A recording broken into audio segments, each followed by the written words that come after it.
Hi Scorpio, welcome po sa ating channel. At ito ay inyong Madikibay Tarot reading for your career and money ngayong February 2025. Please be reminded kung naka-resonate kayo, comment down.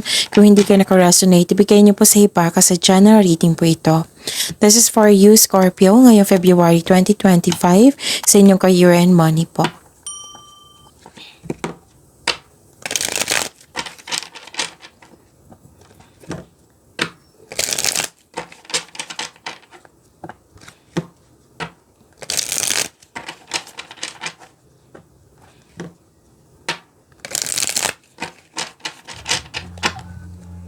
Para po ito sa inyo, Scorpio, ngayong February 2025.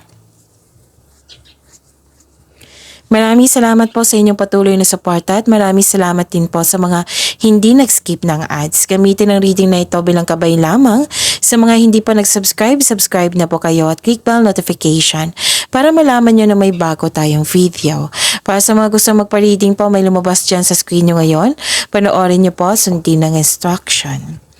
Spirits Guide, mga ganap po para kay Scorpio ngayong February 2025 sa career and money nila. I need 3 cards po.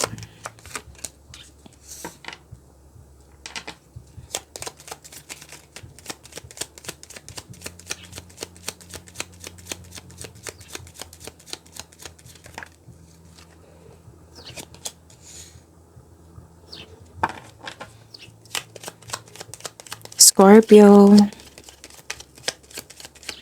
Career and money.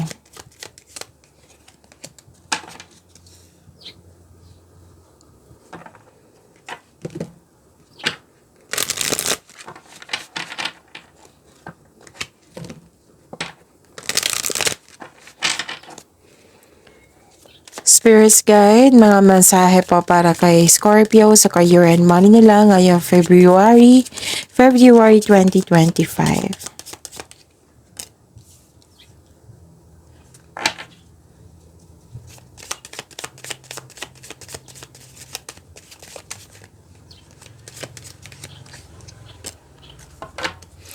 Okay, Scorpio. Sa inyong career and money po ngayong February 2025. Nakita ko dito na sinamahan ka ng favorite person mo. Oo. Sinamahan ka ng favorite person mo. Pwedeng siya yung nagbigay ng, yung napatunayan niya na loyal siya sa'yo at supportive sa'yo. Supportive siya sa'yo. Pwede din na or pwede din na may bago kayong kasamahan dyan or kaibigan na magaan ang loob mo sa kanya. Pwede din na hired kayo as katiwala. Oo. Tapos, nakita ko dito na may bago kayong gamit or pet na magbigay ng inspiration, na magbigay ng pamper sa iyo. Yun. Parang nahihirapan kayong gumawa ng desisyon dito, Scorpio. Or nabibigatan. You felt guilty, you felt sorry. May hardship akong nakikita dito. Pero, gumagawa ka ng paraan. Tinulungan mo yung sarili mo. Kasi nga, di ba, nabibigatan ka, naguguluhan ka. May kausap ka dito eh. Pwedeng wiser ito, elders, mentor mo, advisor mo, na nagbigay ng wisdom message sa'yo, na ang siyang dahilan na motivate kayo, na inspired kayo. So savings, you always need to put something. You always need to put something. So mag-save po daw kayo. Create savings for the future. And winning, sooner or later, luck comes to everyone. Don't spend everything at once. Spirits Guide, energy po ni Scorpio ngayong February 2025 sa career and money. February 2025. Ngayong, So, para sa inyo to, Scorpio. The clarification of this card po.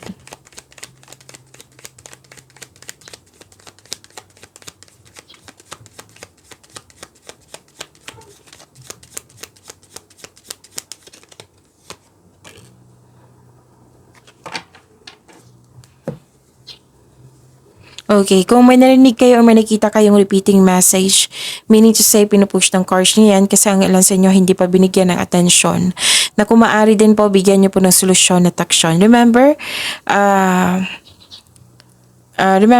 Scorpio, at the end of the day, alam mo na ikaw lang ang taong may kakayahan at responsable na gumawa ng sarili mong katotohanan at kinabukasan. So, yun. Anong energy ni Scorpio? Ngayong buwan na ito, Pebrero. Ngayong Pebrero. Okay, ano ito? Nakikita ko dito na nagkaroon po ng you're showing your kindness to everyone. Malakas ang inyong intuition. Self-exploration, nakikita ko rin dito. Yes. Naging sensitive ka din dito, oh. Scorpio, may parating na opportunity po. Your finances are improving also. And you are becoming more confident sa trabaho mo ngayon. So this is good. Claim yun na to, Scorpio. And may matatanggap kang mensahe ngayon galing sa isang unexpected sources. Pwedeng galing ito sa isang tao na mas bata pa sa'yo or ito ang inyong intuition. May gustong mag-reach out. Oh my gosh. Oo, Scorpio, natandaan ko to eh. Kung nakita nyo, kung narinig nyo ito kahapon sa inyong Monte Cabay Tarot reading na may maghihingi na sorry sa iyo, yes, natandaan ko to. Na may maghihingi na sorry sa inyo. Dito pa rin, oh. May maghihingi na sorry sa inyo. Oo, may maghihingi na sorry kay Scorpio. May gustong mag-reach out sa'yo, gusto niyang humingi ng sorry. Sino kaya ito, Scorpio? Oo, nag-curious tuloy ako. So, yun, kung gusto niyo malaman kung sino po iyan, itanong niyo po sa inyong intuition. Kung hindi nyo alam kung paano mag-connect sa inyong intuition, i-search nyo po sa Google on how to connect to your intuition kasi maraming paraan po iyan. May good news po na parating.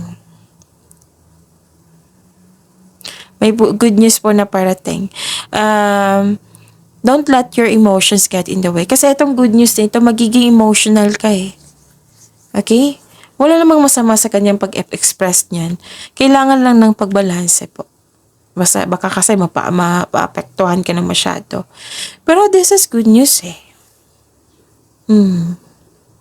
So may maghihingi ng sorry kay Scorpio. Okay, so yun, hindi ako nagkakamali eh. Tandang-tanda ko to kahapon, Scorpio. May maghihingi ng sorry. Okay. So, abangan natin bukas. Baka meron. Oo. So, bukas ay may, first half of the month. First quarter po. Na reading. Soon. So, abangan natin. Baka lalabas pa rin, no? Okay. Scorpio. This is, dati, nagkaroon ng sadness, nagkaroon ng grief. Ngayon, nagkaroon ng silver linings and moving on. So this is a hope sign. Naka-move on ka na sa lahat ng unos na nagdaan. At tanggap mo na ang mga nangyari. Pinatawad mo na sila, pinatawad mo na yung sitwasyon, pinatawad mo na yung sarili mo. Nagkaroon ng healing and growth. Wow! Lahat ng signs gustong-gusto yung hope and healing. Nasa iyo po. Scorpio. So, tapos na. Itong challenges na ito, itong sadness na ito, kasi nag-move forward na kayo eh. So, yun. Spirit's Guide, possible blessings po na ma-receive ni Scorpio ngayong February 2025 sa career and money nila. Para po kay Scorpio.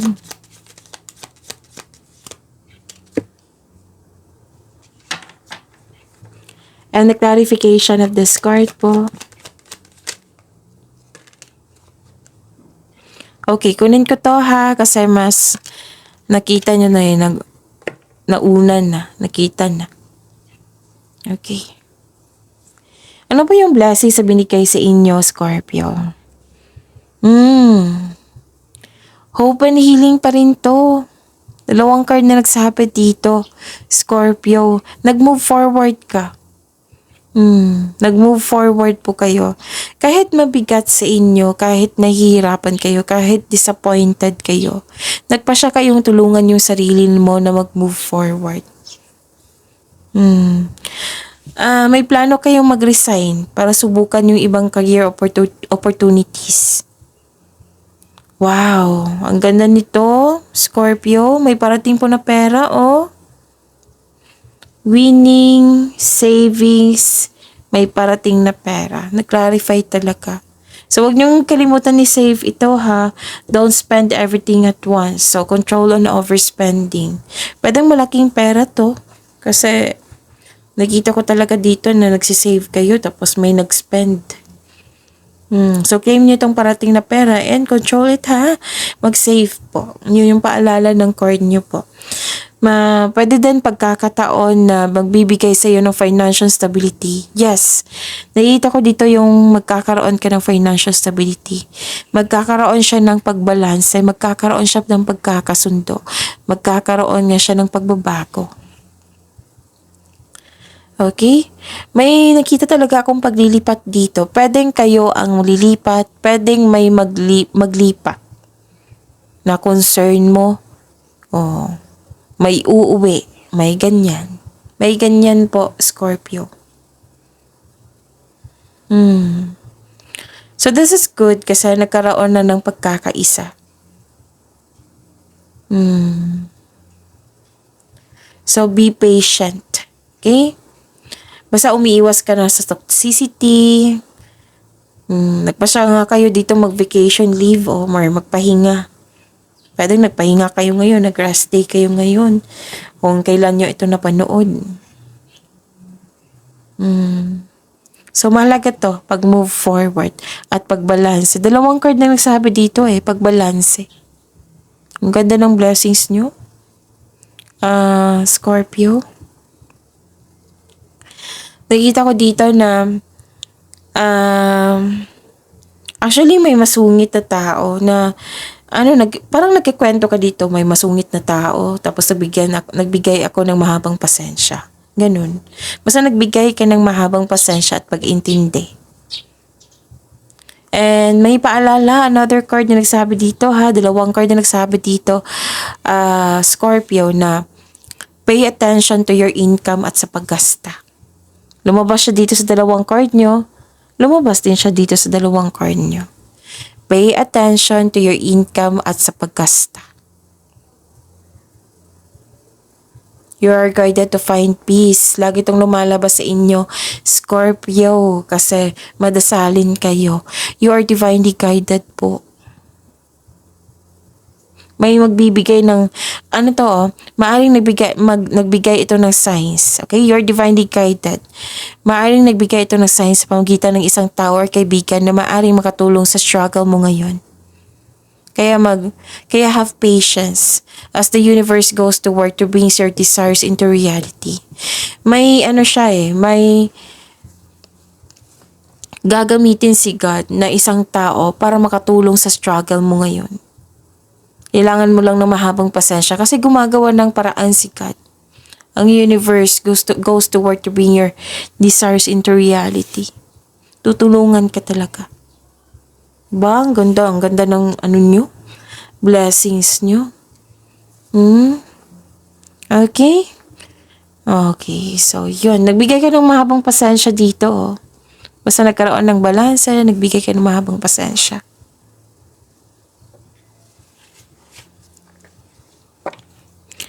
Spirit's guide. Okay, so this is challenges na ma-overcome, ha. Kunin na natin to.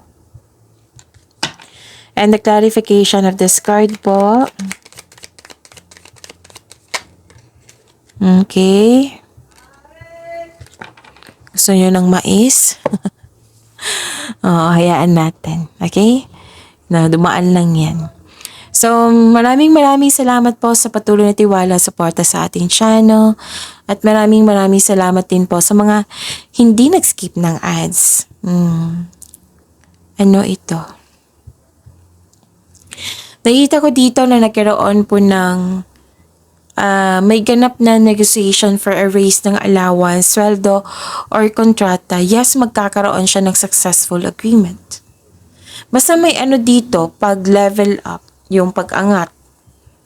Pagtaas ng allowance, budget, pagtaas din ng budget, sweldo, or kontrata. Yes, magkakaroon ng successful agreement. Challenges may arise in your career pero temporary lang po ito. May nakita nga ako ditong ganap na challenges o struggle pero buong tapang mo itong harapin. Katapangan at kumpiyansa sa gitna ng anumang klaseng atake. May ganap na pinagtanggol mo yung kaibigan mo o miyembro ng pamilya laban sa iba. Tapos wag po daw kayo tumutok masyado sa problema ha kasi pwede naman ganyan pero nakikita ko talaga dito na humintok kayo. May problema tapos humintok kayo. Kailangan nyo mag-move forward. Make change. Okay? Kung may narinig kayong ingay, maingay po yung kapitbahay namin ngayon. So expected talaga yan kasi holiday ngayon eh. So focus na lang kayo sa akin para may makuha kayong gabay. And don't worry, nakafocus ako sa inyo sa cards nyo ngayon. Okay? So don't mind it, yung ingay. Okay, so you're moving into a relationship role sa work or nakikita nilang magaling ka na leader. Nakita ko dito yung stability. Stable ka na sa napiling career at financial stability po. Andito po. Nagsiset ka din ng boundaries or guarded ka while being mindful of those around you. Okay? So, yun. Ano pa? I think yun na. So, pag-imanin niyo po yung blessings sa binigay sa inyo, Scorpio. See you tomorrow. Please like, subscribe, and click the button for notification para updated po kayo sa daily tarot reading natin. Maraming salamat.